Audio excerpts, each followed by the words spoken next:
Um, all of the assets that we've have go out at Roundtable tonight will go on to the webpage, and you can access that, I believe, through the Mission 4792 link from the homepage.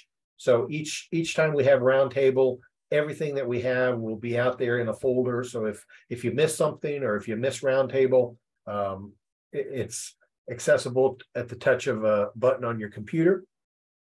When we get to the open forum section, I would just ask that if you have a question, that you stand up and you come up to the screen so we can hear properly. Make sure that all of your computers are off of mute when we get to that stage. And with that being said, I will toss it to you, Mr. Wilson, our council president. Thank you, Glenn. I'd like to thank everybody for being here tonight. Welcome to the very first Fireside Chat simulcast. So hopefully this will go well this evening. We'll be able to work out any bugs. I'd like to thank you all for participating this evening, but more importantly, I'd like to thank you for all that you've done over the past couple of years. I know it's been a challenge with COVID, and you guys have done a great job of continuing to deliver the program to our youth. And for that, I'm very, very thankful. We sort of had a kind of a perfect storm over the past couple of years between the challenges of COVID and the bankruptcy. And I know Glenn's going to touch on the bankruptcy later when he gives his update. But these things are behind us, and we are well positioned, I think, very well positioned to move forward in the council. And we've been doing a lot of planning, and we're this year really pleased to launch our Mission 4792, which is our new council strategic plan. And hopefully you all have seen information about that from a lot of the communications that have happened. So I'll just touch on that. But that 4792 is the number of youth that we need to get to surpass the number of youth that we serve pre-pandemic. So our goal is to reach that number of registered youth by 2025. So it's an ambitious goal, which is great. It'll be a great challenge, but with all the planning that's done and the changes that we see that we've got lined up, it's very, very doable. So it's very exciting, and we can come back at this stage and move forward. There's a lot of information about 4792 on the council website. I'd encourage you to visit that site and look through a lot of the details there. A lot of excellent material, but really the focus is growing the units and providing some better support to the units in order to bring us back to the health that we were pre-pandemic. So it's really focusing on strengthening our scout units to improve the retention and assisting units to grow, because that's where the scouting happens in the units. So this strategic plan lays out the work for the council to support the units to enable this to happen. And some of this will happen by increasing the number of units, the ratio of units per field executive. We're going to be adding some staff. A lot of this is going to be enabled by a grant from the Lilly Foundation that Glenn worked very hard along with the others to help secure. And that's really a strong enabler for us. I think it's just a very generous grant to the Boy Scouts of America from the Lilly Foundation. And we were very blessed to be able to receive a part of that grant. So a lot of John's going to talk about helping the units, really targeting areas where they need support, where you need support to help the challenges that you see, so that you can deliver the program. And then one of the things that is to improve and unify our roundtables, which are now offered in 4 service areas. So live here tonight, and you in person in this simulcast. So I think we'll see the quality of our roundtables improve, that, and that should be a big help to you folks as you deliver the program. So I'll direct you to the website for more information. There's a lot of good information on there about the upcoming family adventures, all the resources to help strengthen the scout units, and a little bit more about the roundtable assets to improve the unit programming. And then there's a lot of information about, some more information about details on how we're accomplishing that.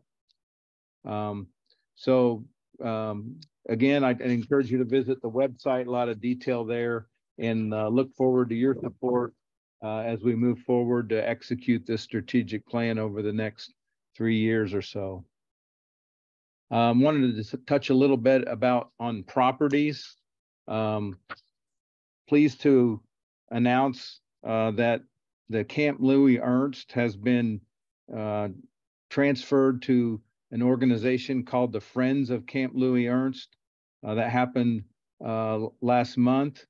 Officially, the transfer occurred. This is something that's been in the works for well over 2 years in the planning and execution of that transfer. So that really allow the council to focus our property resources on our premier camp, Camp Maumee. I feel very good that Camp Louis Ernst is in excellent hands with the Friends of Camp Louis Ernst organization. If you're interested in knowing more, they do have a Facebook site. You can follow them on Facebook. They've been very active. I noticed today I saw a post that they're planning a work day out there on Monday. So the camp is in really good hands. And so I think with the work that's happened over the past couple of years, we've really generated a win-win situation for everyone involved. And as I said, that does allow us to, as a council, to focus on the Maumee Scout Reservation. One of the big things that's happening this year at Maumee is the addition of the new comfort station, which is a combination shower house restroom facility located on West Ridge by Illini campsite.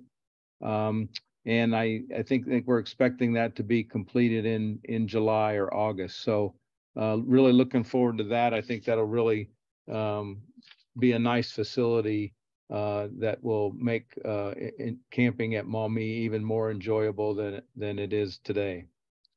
I'll ask if there are any questions before I turn it over to John, our council commissioner. There'll be opportunity at the end for questions too. So, well, I'll let you guys think of some questions, and then I'll turn it over to you, John. Let you take it from here. Thanks, Mark. Can you guys hear me okay out there? Yes. Okay, thank you. So some topics that I was going to discuss tonight, the first of which is unit service. That's what the commissioners are about. So I'll get into some more detail about that.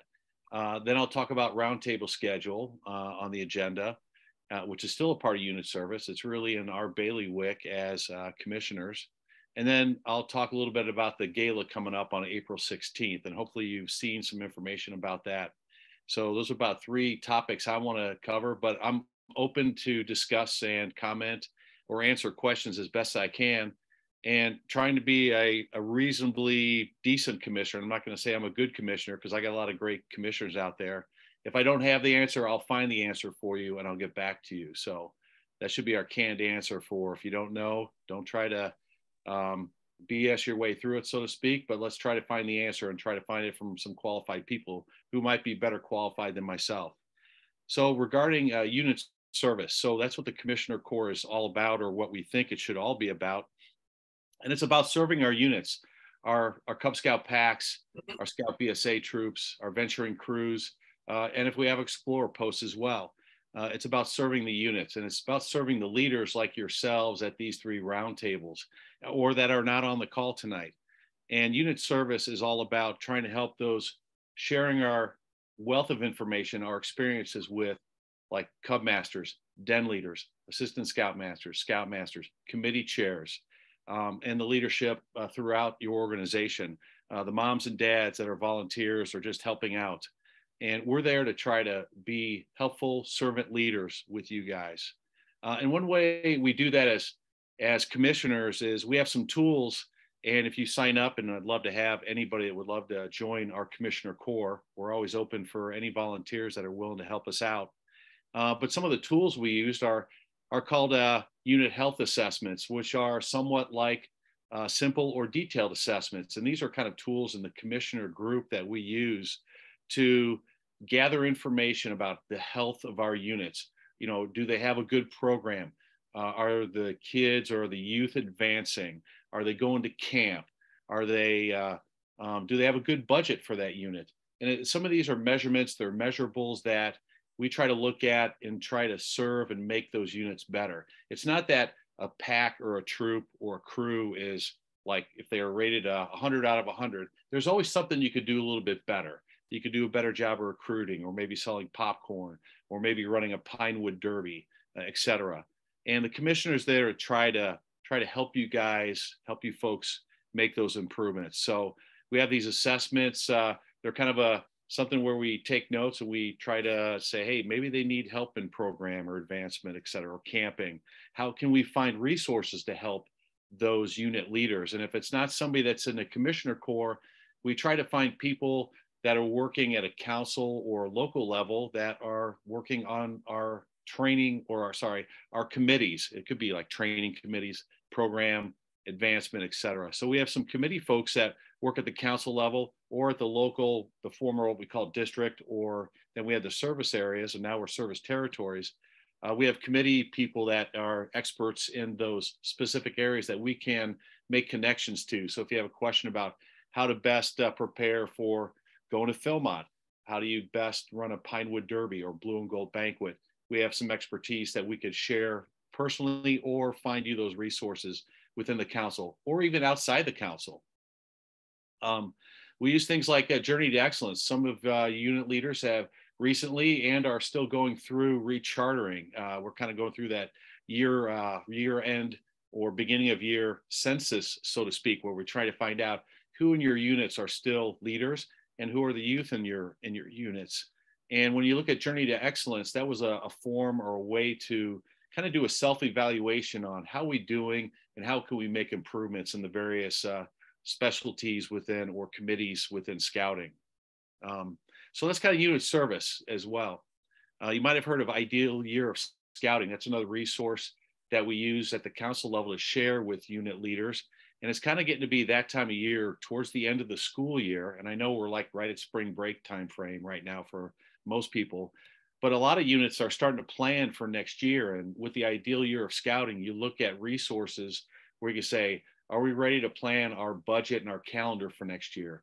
As a unit leader, are we ready to start working on the school nights that are going to come, like first day of school coming up around August, September? Are we ready? Are we starting to plan to prepare to recruit for our future generations that are going to cross over into our troop or recruit in our troop or recruit into our pack, for example? So anyhow, that's what I've got on unit service. And then so moving back to roundtables, you guys are at roundtable tonight. We're not going to have monthly roundtable anymore, but we'll have like bi-monthly roundtable about every other month. And so this month we had planned on doing fireside chats to supplement part of your roundtables with some of the other local flavor or local presentations, as like maybe the Scout BSA troops are getting ready to ship people off for summer camp soon. And we're doing summer camp signups. So there's some other local flavor to tonight's roundtable. So coming up in May, just to give you a heads up, we're planning on having join night training at May's roundtable. So I think that's going to be a common theme, which is, you know, the Join Scouts night training for the adults, so we can plan for that recruiting. And then August, we should at our roundtables be specializing or focusing on popcorn, as well as the upcoming join nights that are actually going to be occurring starting in sometimes in July, but heavy into August and September. And then September and November's themes or things to focus on are to be determined, and we'll see where that goes. It probably might be winter camping and other things that are seasonal in nature. So those are some of the themes or things to focus on at our upcoming roundtables. And of course, those are subject to change and subject to feedback from you all. So if there's some things that you guys wanted to focus on, certainly bring that to the attention of your local commissioner corps or your professionals, because I'm sure we're always open to feedback and adding and updating our roundtable agendas or schedules. And then lastly, I wanted to talk about the gala that's coming up on April 16th. Please make note of that, and hopefully you've seen some emails or will see them soon. If you go out to the council calendar, you cannot sign up yet. I think the sign up opens on March 20th. So, but there is a spot on the calendar. If you notice, the council calendar has the gala at the Seasons Lodge on April 16th. And I hope and that you guys, if you can't make it, please send some of your other leaders there, and let's recognize some of the leadership from the new class of Silver Beavers to other folks that might be getting what we had at the former district type events or celebrations. We'll be doing district and other recognitions at the gala, and I look forward to seeing you, or hopefully you'll be there at the gala to recognize our next class or crop of leaders and recognize everyone. So with that, I'll open it to any questions, or we can do questions at the end. Yeah, let's jump to questions at the end. That way they can unmute at the same time. Thank you, John. Okay. Appreciate it. Would like to just thank Mark and John. They have done an outstanding job as our members of our council key 3. They're both on the downhill slope. Got a month left in your position, so congratulations, you made it, and you feel like you're crossing the finish line. I wanted to talk just a moment about summer camp. I'm so excited about the summer lineup that we have for this year. Making some good changes at Scouts BSA summer camp. We are still looking for staff, so if you have young men or young women in your troops that are great leaders, we would love to talk to them. I think we're still in need of about 20 staff, so a little less than half. So we do need to double down on some recruiting, but we've got a great program lined up, and all of the details of the merit badge schedule and everything to do with summer camp is available via our website. So please check that out.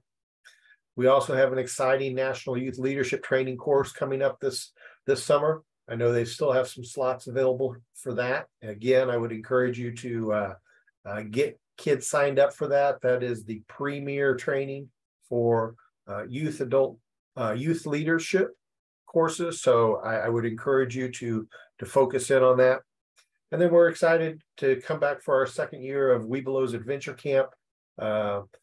Several nights at Maumee, where coming families can really get a taste of what Scouts BSA is all about and enjoy the Scout adventure. So encourage you to promote Webelo's Adventure Camp as well. I was in hopes when I put bullet points together for this meeting that I could say, hurrah, we have crossed the finish line with the bankruptcy, but we're still not there yet. We are waiting on a district court judge to consider appeals. Momentum is such that it seems like it's just a formality at this point. The council, our council, has made a contribution to the Victims Relief Trust Fund. And I always like to clarify that we're sorry that any types of abuse ever happened in scouting, but we're hoping that this fund will bring some relief to those that had to endure it.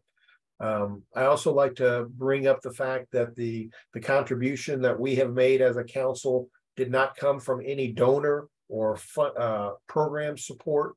They were the funds came from earnings from our endowment from a number of decades. So none of the money that we contributed came from a donor. So they're earnings from our endowment. So it's a blessing to be in that position.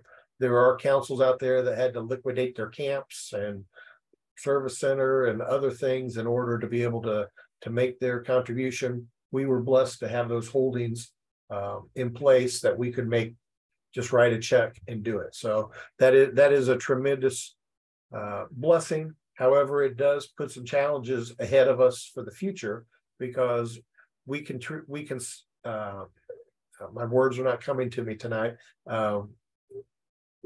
We rely upon investment earnings from our endowment, and quite frankly, our endowment is a third less now than what it was. So we do need to double down on some of our fundraising initiatives and tighten our belt on some of our expenses to make sure that we get back onto the strong financial footing that we enjoyed for so many years.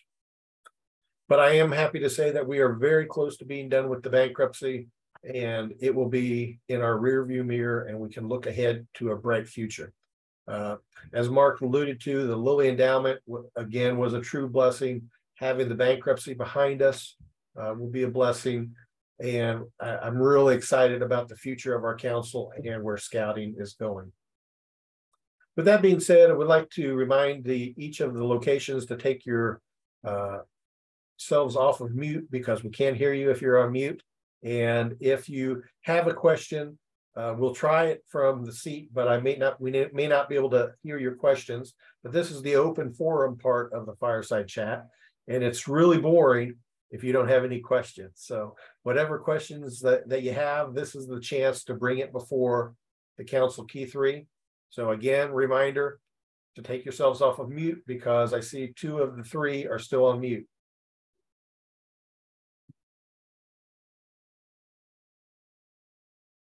Anyone has a question, we'll go up and react to it.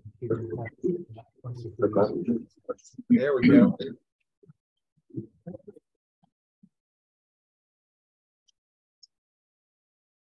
Well, if nobody else is going to venture in there, Glenn, I've got a question for you. It's looking like an early spring, and it would really be wonderful, and I'd really appreciate it if you could move that west side shower house completion date up to about June the 15th or so. That would really be great. Well, Albert, I would love to do that. We the original contract with the builder was to have that done in advance of summer camp. We did get word this week, due to supply issues and some internal issues with their company, that they have been forced to push that back to a July-August timeframe.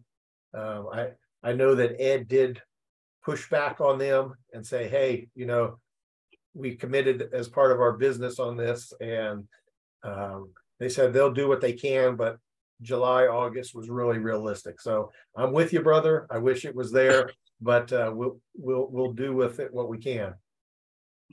Not so much for me. I've got support. I've got 3 scouts back here that are giving you a big thumbs up when you were talking about the shower house.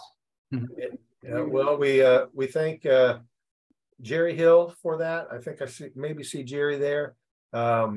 Jerry was the catalyst that got us thinking along those lines, and we've had additional board support and support from the Lilly Endowment that's going to push us over the top on that. But it will be a very nice, welcome facility once we have it up and going. Okay, this is Jerry Hill, and I got 2 questions, and you can answer them when I finish 2. We've heard these 4 new entities that used to be called districts, and I've heard them called areas and territories, and I'd like to know kind of what is the official term going to be, because we got back to the old names, I guess, but we don't really know whether we're a district or a territory or an area.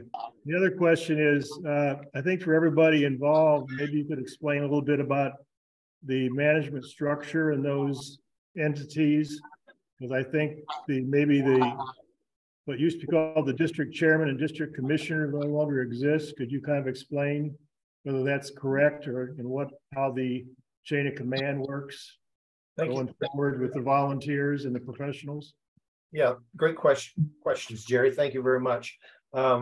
So through Mission 4792, we kind of took a step back, blew everything up and said, okay, we're not going to get back to where we were or better doing what we've always done with fewer resources. So we looked at the functions of a district and the duties of a district executive, which are much greater than the duties when I was a district executive 30 years ago.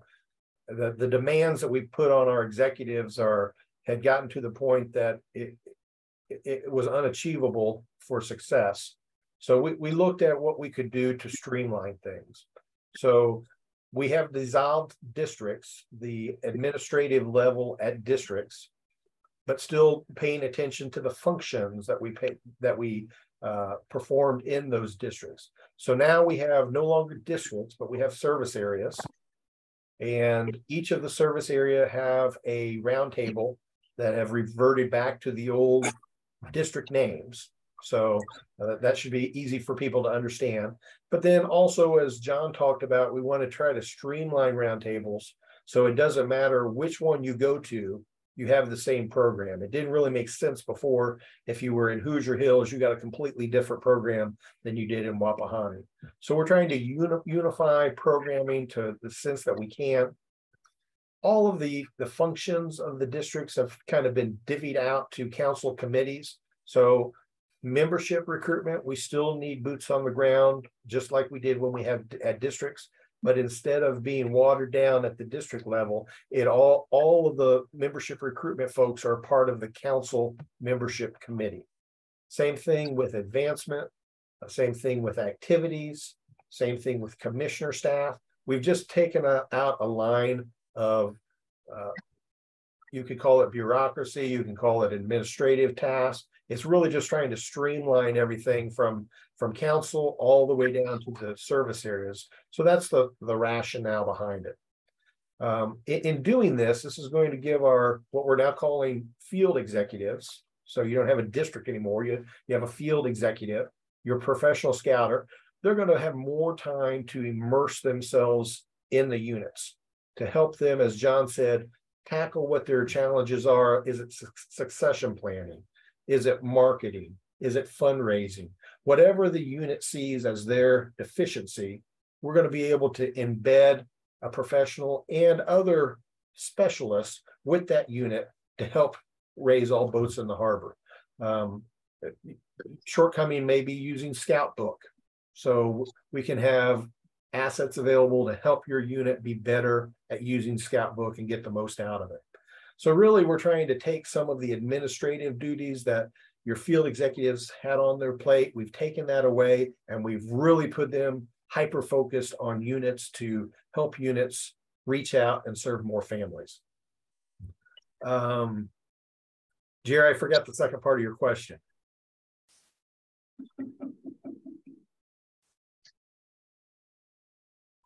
We think you covered it.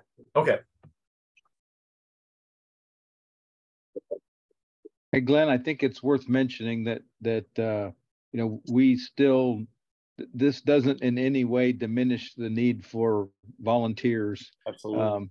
To help get things done. I mean, that you volunteers are extremely important in delivering the quality program, and the council will still need help with camporees and hikes and all the activities that have to be planned and done. So we don't want anybody thinking that this in any way, shape, or form diminishes the importance or need for volunteers to help with these things. That's a tremendous point, and we have a list of volunteer needs that we have right now to make the structure work. So it's not a avenue to have fewer scouters involved. It's just kind of a realignment, and we're looking for some great people to tackle some jobs right now.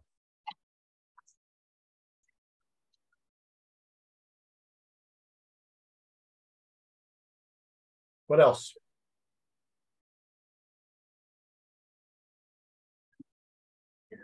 Mr. Cross. This is more of a program question, Glenn.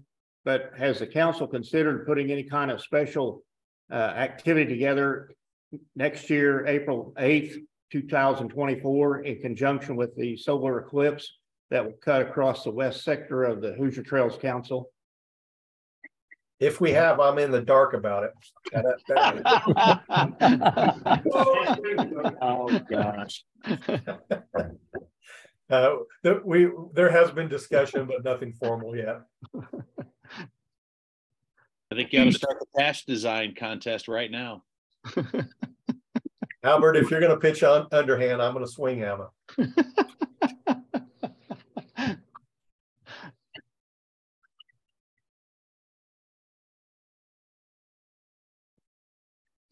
Nothing from Wapahani? You guys are so quiet.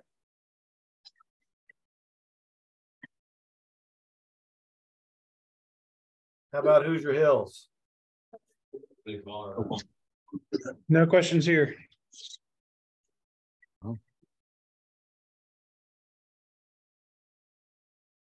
Okay, last call. When do we get raises? I'm actually talking with the board this month about that. We're probably going to double all your salaries. So congratulations.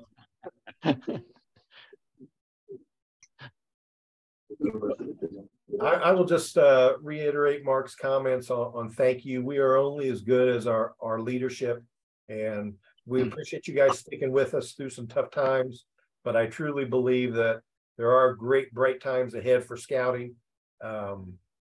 I see it happening every day in local programs. I love watching your Facebook posts from your outings. Keep those coming. The more that we can expose our communities to the great work that scouting does, the more people we're going to entice to join our movement. Thank you all very much, and we'll sign off. Have a good night. All right. Bye.